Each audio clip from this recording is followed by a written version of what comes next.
education was always important. I was taught how to read and write before I even went to school. It was a gift given to me by my grandma, but everyone else knew her as Miss Campbell.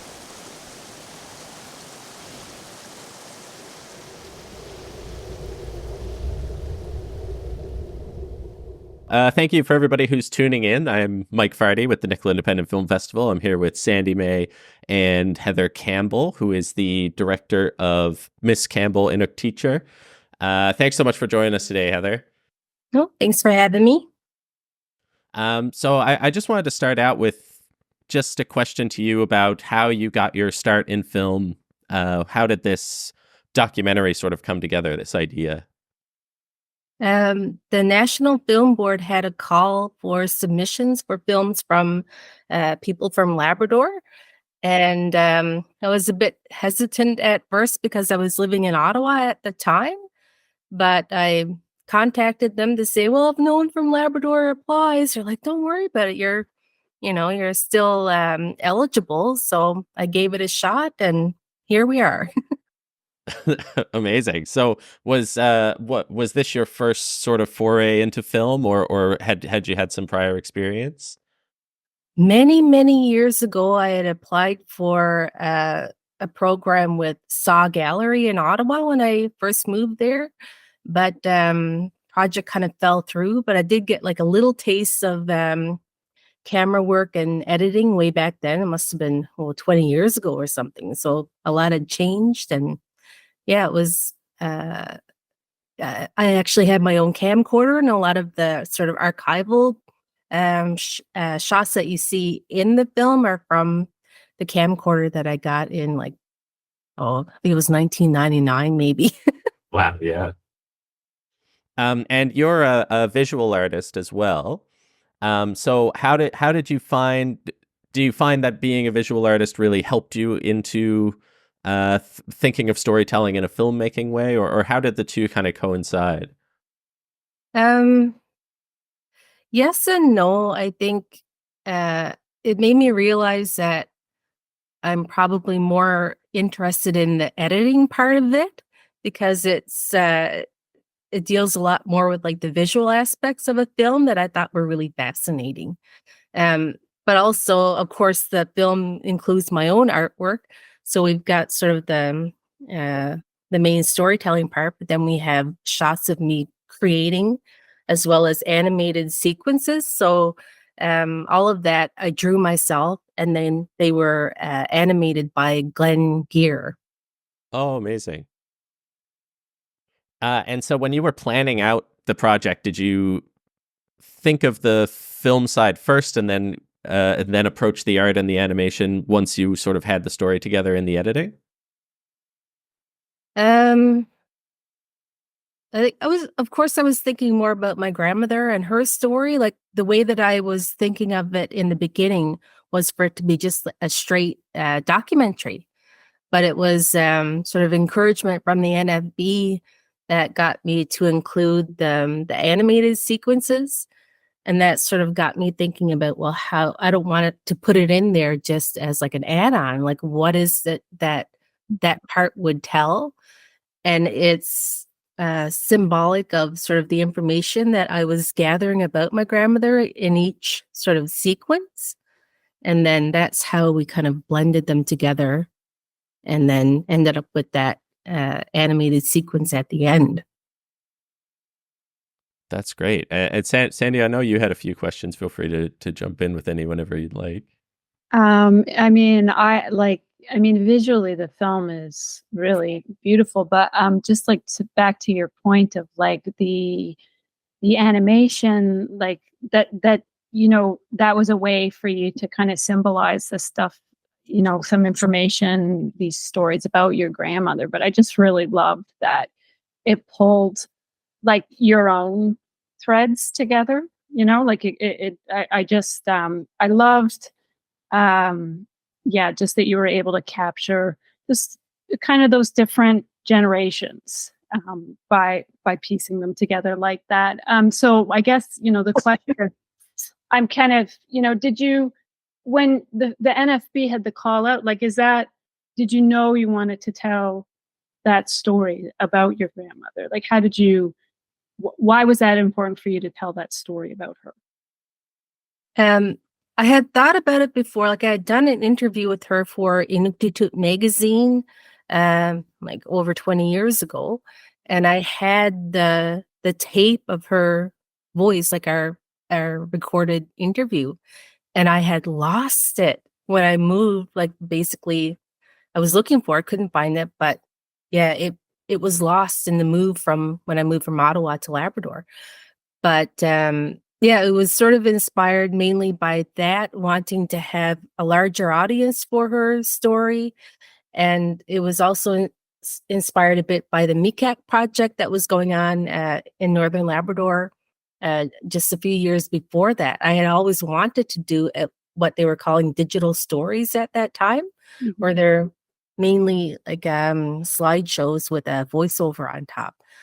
But I'm like, "Oh, this would be great because it's actual film and we can get, up-to-date footage of the communities that she taught in and, just having that level of professionalism with working with the NFB as well." Mhm. So it's sort of yeah, it's been kind of a long time, uh, morphing into what it is now. Yeah. Wonderful.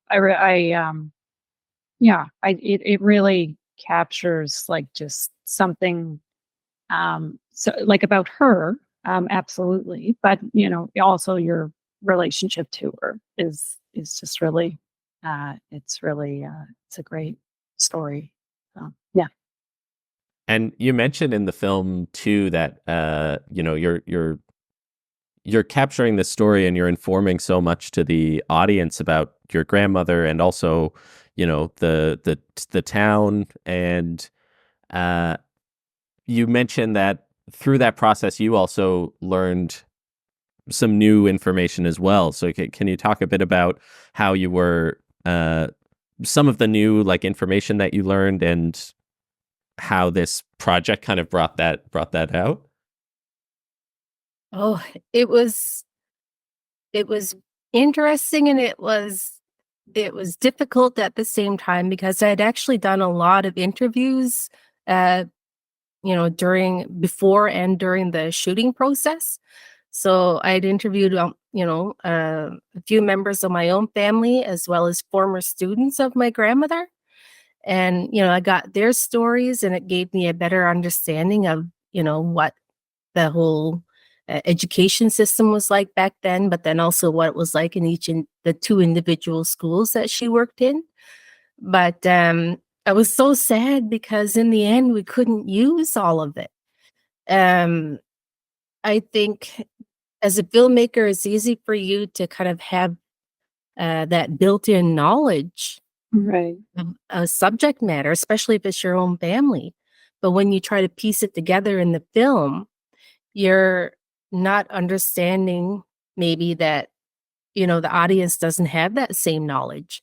So the reason why we ended up moving to having my voice and my mother's voice very prominent in the film was that we were able to give that context to kind of, you know, um, amalgamated or like solidified her story to give that um yeah, that the perspective. I think if we had just gone with the individual student interviews, it it wouldn't have been the same thing. We kind of needed those tie-ins. So during the editing process, we actually did do that.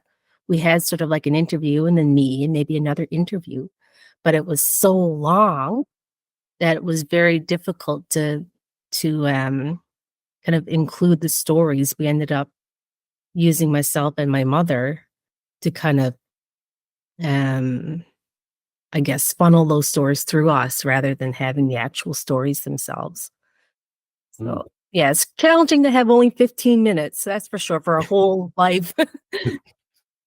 Yeah, but it does. It feels so complete, and to go back to what Sandy said, it makes it feel very personal between the two of you, which is really really effective. I imagine that can be kind of hard, getting to that point and being in the editing room and then realizing you have to kind of shift and change. I mean, that's one of the beauties of documentary. Was that like an enjoyable? I know you said it was kind of sad to not be able to include everything, but did you enjoy that process of like finding a new way to tell this story in the edit?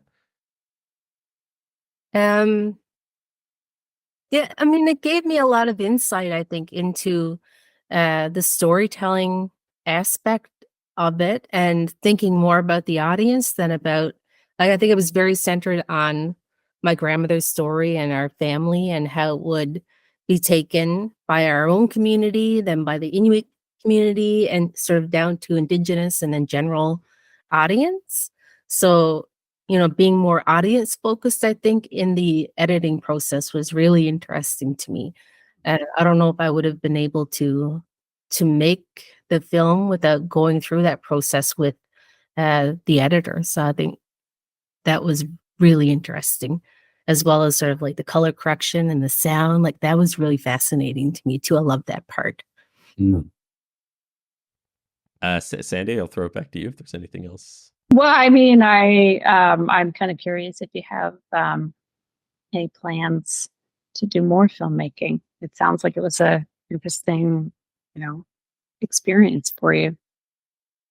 Um, I do have a project in the works. I'm hoping to get a grant for it, but it's an overall art installation that will have a film component. Okay. And I've learned my lesson with trying to do something as complicated as, my own grandmother's story, plus my artwork, plus my mom, like, plus, it was just so much to try to do all at once, especially for a first film. So this new project will kind of have a very specific focus, and it will be pretty much all archival material that I'll piece together. It will be much more sort of abstract and sort of visually focused. So I think it'll be fun to do something very different like that and to see if I could do it on my own, basically. Right. Yeah.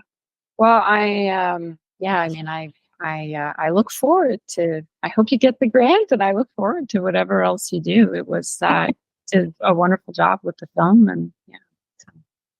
Yeah, no, it's fantastic. We're really looking forward to more for sure. I think it's going to be, I think audiences will really appreciate it. So thank you.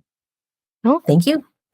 And one last thing before I let you go, you did mention being kind of audience focused in the editing. How has the response to the film been? Has it been kind of what you expected? Has it really latched on the way that you were hoping it would, or did you have those expectations when you finished it? Um, because I live in a more remote location here, it's harder for me to get to, film festivals to kind of interact with the audience one-on-one. But I did get a chance to go to the St. John's International Women's Film Festival. And that was so rewarding just to be able to speak to people and to hear their opinions about the film.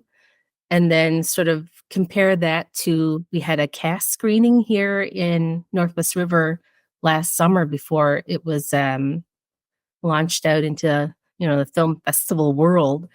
And it was really great because there were some people there that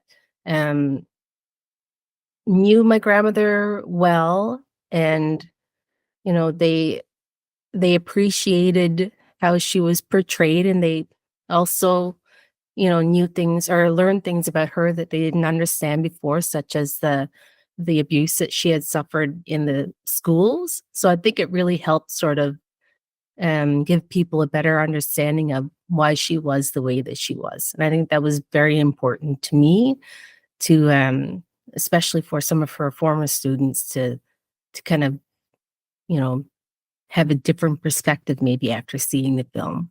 Mm-hmm. So yeah, in that way, I feel as if it was a success.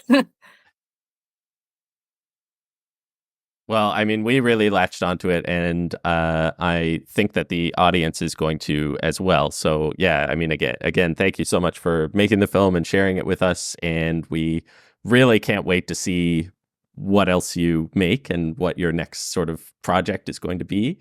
And for those listening, we really hope you come see the film. It's going to be on Wednesday at June 12th at 7 p.m., along with the Governor of Georgetown and other... the program is called The Governor of Georgetown and Others, Docs on People Often Overlooked. So we hope to see you there. Thanks so much for coming and chatting with us, Heather. Oh, thank you. No, thank you so much.